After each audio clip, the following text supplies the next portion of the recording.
Chers téléspectateurs, bonsoir et bienvenue dans cette émission Économie et Société.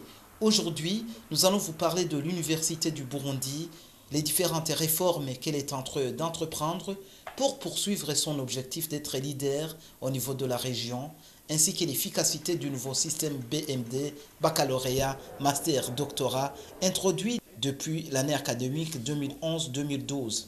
Au cours de cette émission, nous reviendrons sur les efforts fournis par les responsables de l'Université du Burundi pour relever le défi, notamment en ce qui concerne la normalisation de l'année académique.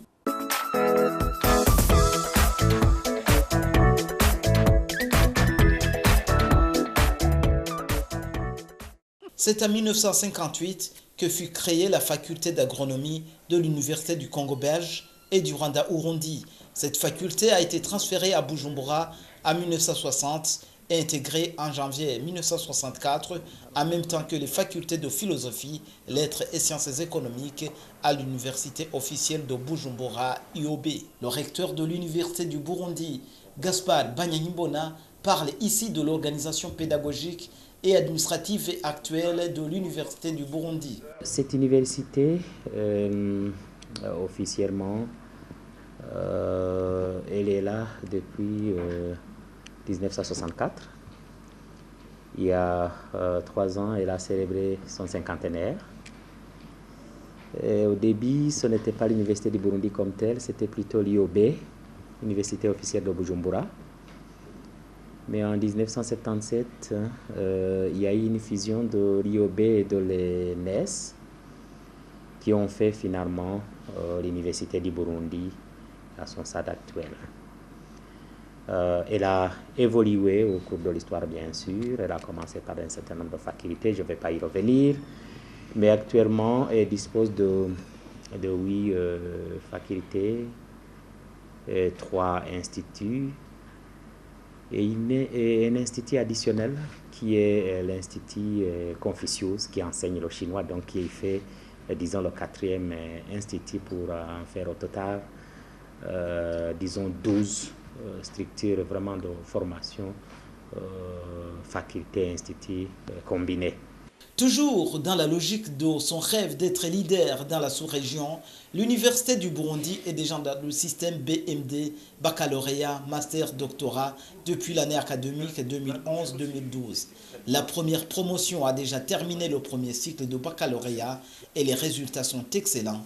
De quoi donc réconforter les autorités de l'Université du Burundi. Nous organisons régulièrement des séminaires de pédagogie universitaire.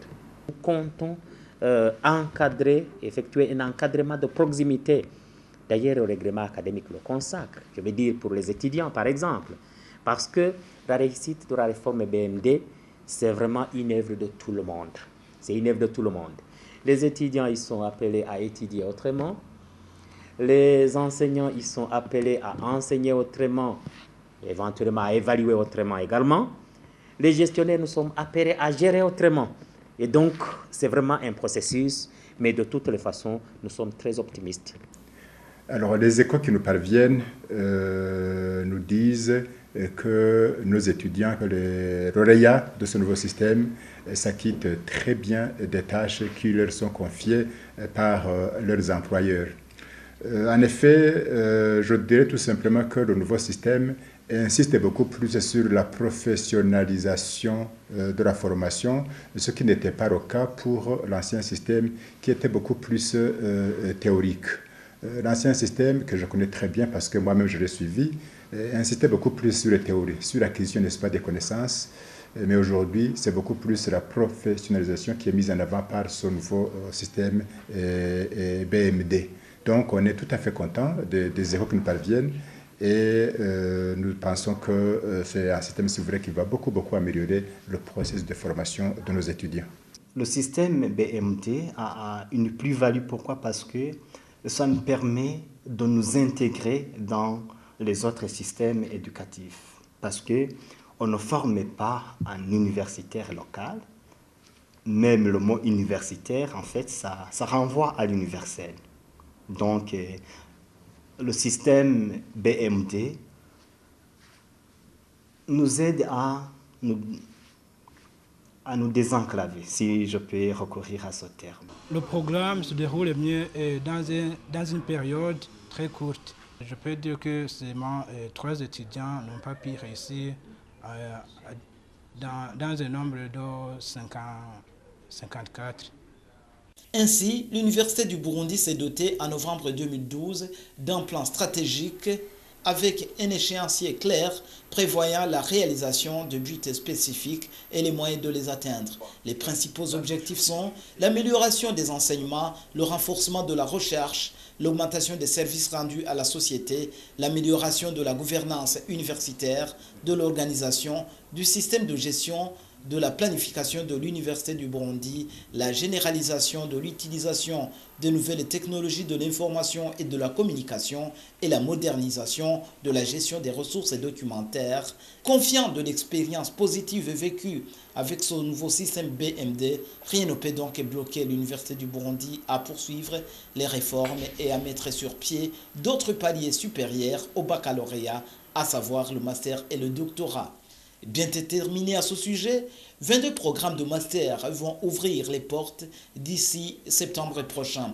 Tout est déjà là, rassure le recteur de l'Université du Burundi, Gaspard Banyanyimbona, et le directeur Assurance Qualité, Runyagu Valos. L'évolution du système BMD est un programme du gouvernement du Burundi. Et le gouvernement, en tout cas, a donné les moyens qui peuvent nous permettre d'avancer dans la réforme. Nous ne sommes pas dans l'extravagance. On a certes des outils pour pouvoir avancer, mais c'est progressif. C'est progressif. On espère que progressivement, on va réunir les moyens du gouvernement, on va éventuellement mobiliser un certain nombre de partenaires, mais en tout cas, pour le moment, je dirais que c'est possible quand même d'avancer. Nous avons dernièrement eu un atelier de validation d'une offre de formation en sciences, d'un programme de master en sciences de l'environnement. Okay? Et à ce moment-là, on avait invité tous les professionnels. On avait invité tous les professionnels pour que ceci nous aide finalement à adapter notre offre de formation pour que nous formons quelqu'un qui soit vraiment utile. C'est cette approche que l'on fait. Maintenant, on essaye, en tout cas dans nos offres de formation, d'intégrer tous les aspects, y compris professionnels, pour que la formation ne soit pas déconnectée de la réalité du terrain. Okay? Il y a bien sûr tout un travail à faire, notamment la recherche finalement des besoins réels de l'emploi, du milieu du travail, qui, vous savez, évolue, n'est pas si dynamique. C'est un défi pour l'université, ça va prendre du temps, mais on va y arriver. L'admission à un parcours de formation en vue du master professionnel ou de recherche est conditionnée par la passation et la réussite d'un concours. M. Runyagu explique qu'il y a des candidats qui auront fait l'Université du Burundi, des candidats qui auront fréquenté les universités privées, mais aussi les lauréats des universités étrangères. La disponibilité des enseignants ne pose pas problème. 90% des enseignements seront assurés par les enseignants propres de l'Université du Burundi. Et pour le reste, l'Université du Burundi va continuer à faire recours à la coopération traditionnelle avec laquelle il a des partenaires, que ce soit de la place, des universités africaines ou européennes. S'agissant des préparatifs en matière d'équipement de recherche et infrastructure, les autorités de l'Université du Burundi font savoir que l'université dispose d'un équipement assez important. Il a mentionné qu'on va renforcer les laboratoires déjà disponibles en les dotant de beaucoup d'équipements. La formation est payante, mais le montant à payer n'est pas encore déterminé par les autorités compétentes. Donc le niveau master, je vous dirais que plusieurs choses ont déjà été faites dans le sens de préparer l'ouverture, n'est-ce pas, de ces programmes. Je citerai par exemple ici d'abord l'élaboration des offres de formation. Nous avons ici à l'Université du Burundi 11 facultés et instituts. Et pour le moment, nous avons 22 programmes au total qui ont déjà été élaborés par différentes facultés, par différents instituts de l'Université du Burundi. Donc 22 programmes. Ces programmes ont déjà été présentés à la CNES, c'est-à-dire la Commission nationale pour l'enseignement supérieur, qui est l'organe habilité pour valider, pour agréer des programmes d'enseignement supérieur au niveau de tout le pays. Alors ces programmes ont été présentés à la CNES et ils ont été analysés dans la session du mois de février 2017 et fort heureusement, ils ont tous été agréés, ils ont tous été validés. C'est-à-dire que donc, nous avons aujourd'hui 22 programmes qui ont reçu l'autorisation d'ouverture parce qu'ils remplissent les conditions requises. Aujourd'hui, nous avons déjà un règlement académique qui va régir ce nouveau palier de formation qui a déjà été élaboré et validé par le conseil d'administration de l'Université du Burundi. Parce que vous comprenez que chaque palier de formation a son propre règlement académique. Et enfin, je citerai une ordonnance ministérielle qui vient de sortir et qui porte sur la création et l'organisation du deuxième cycle de l'enseignement supérieur au Burundi. C'est en effet l'ordonnance ministérielle numéro 610/596 qui a été signée le 4 avril 2017 et qui donc fixe les modalités de ce niveau de formation. Donc voilà, le cadre légal, il est là, il est complet. Et en ce qui nous concerne, nous sommes donc en train de tout mettre en œuvre pour que ces 22 programmes de master qui ont été validés, donc agréés par l'organe habilité, puissent commencer le plus tôt possible. Et nous avons l'espoir qu'avec la nouvelle rentrée académique, autrement dit la rentrée 2017-2018, on pourra démarrer avec un certain nombre de programmes de master et nous faisons tout pour que le maximum possible puisse démarrer avec cette échéance-là. Au niveau des facultés et instituts, on est déjà préparé. À la faculté des lettres et des sciences humaines, le doyen de cette faculté n'y va pas par 4 chemins. Il en est de même pour la faculté des sciences. Il y aura au niveau des départements de langue et lettres, nous envisageons faire un master en communication, traduction et communication interculturelle. Et aussi, il y a, pour contribuer effectivement au manque criant d'enseignants professionnels du français, notamment dans les écoles secondaires, nous allons proposer un master en didactique du français. Et voilà. Et pour les autres départements, il y aura un master au début qui sera conjointement réalisé par le département de géographie et d'histoire en rapport avec le pouvoir, société, pouvoir, territoire et développement durable. Voilà. Et un master en socio-anthropologie. Voilà. Nous allons commencer le programme de master avec quatre programmes de master et au fil des années, nous allons toujours ouvrir d'autres programmes. Bon, c'est une préoccupation qui est là depuis l'année passée parce qu'à la fin de l'année passée, on avait déjà organisé une retraite exclusivement réservée aux programmes de master qui vont ouvrir avec septembre. Les programmes sont là, les programmes ont été adoptés par les organes habilités, en l'occurrence la Commission nationale de l'enseignement supérieur.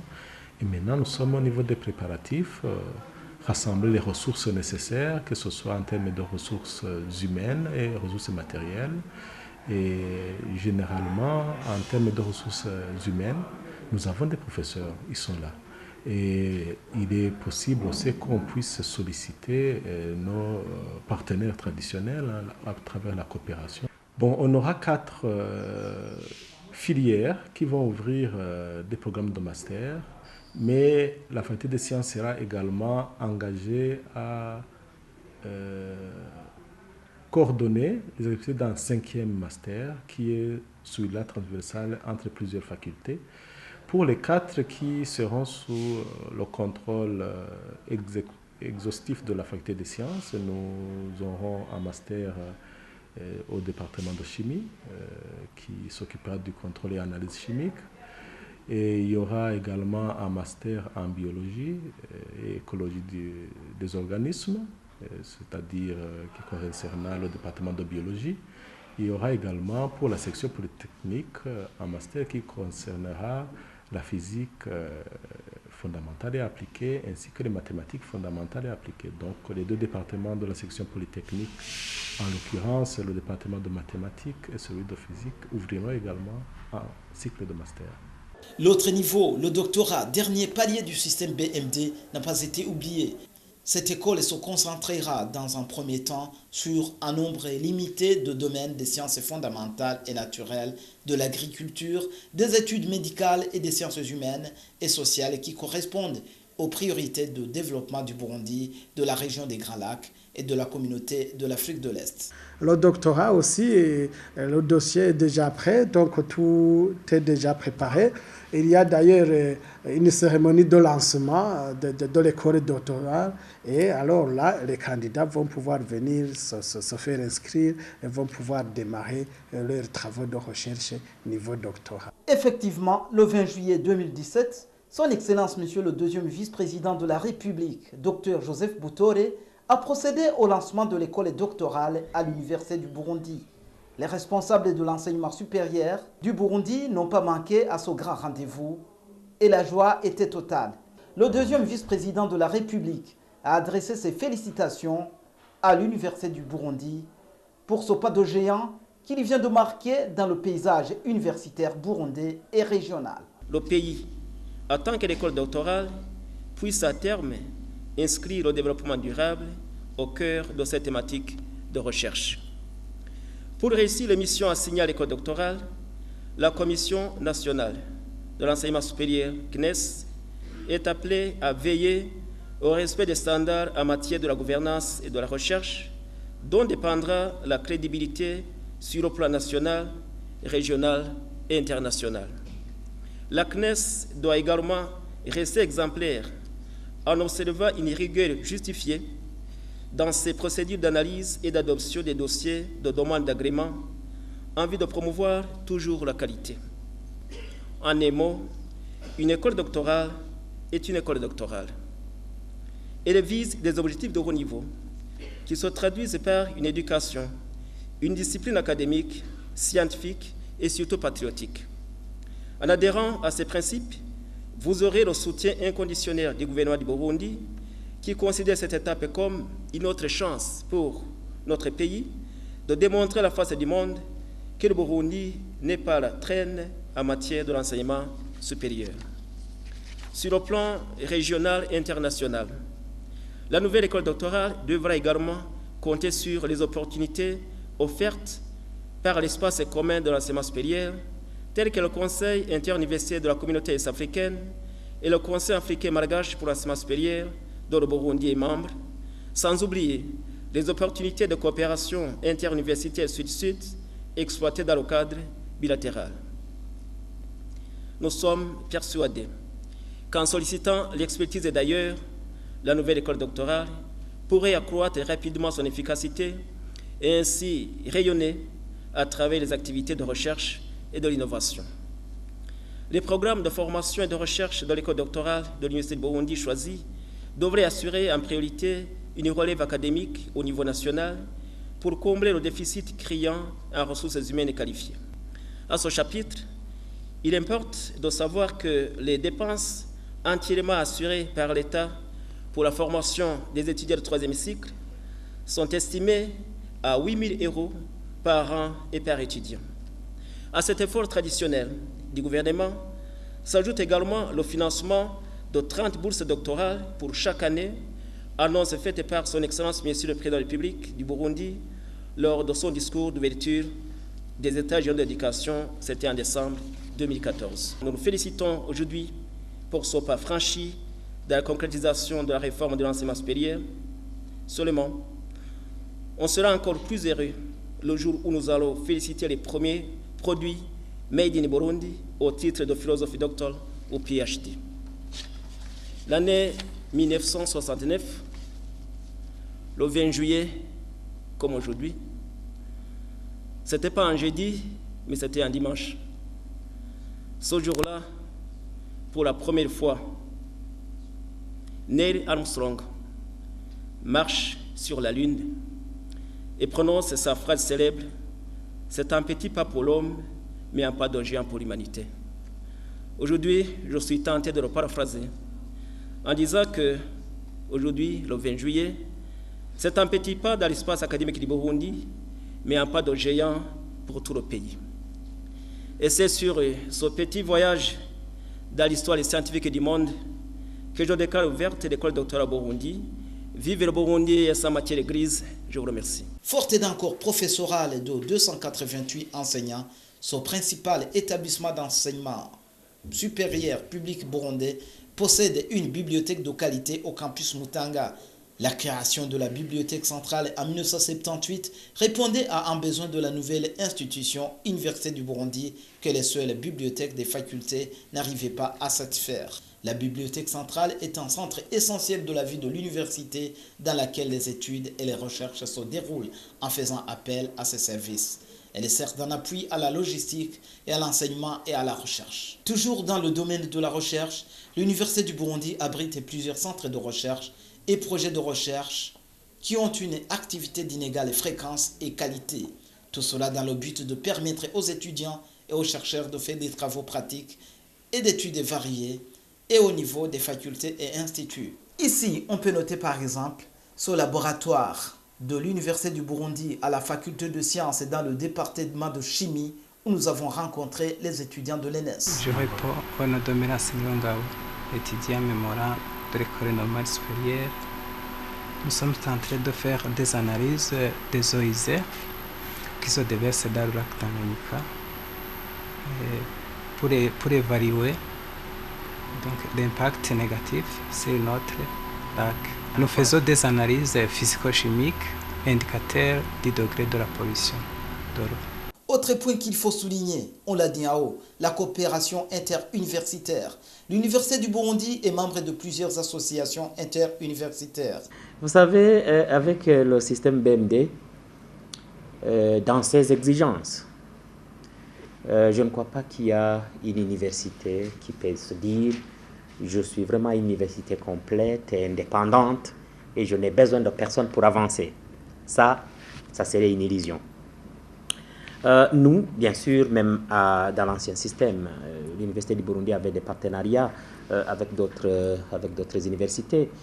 Mais encore, avec le nouveau système, ce besoin de nouer des relations de partenariat s'est fait encore plus sentir.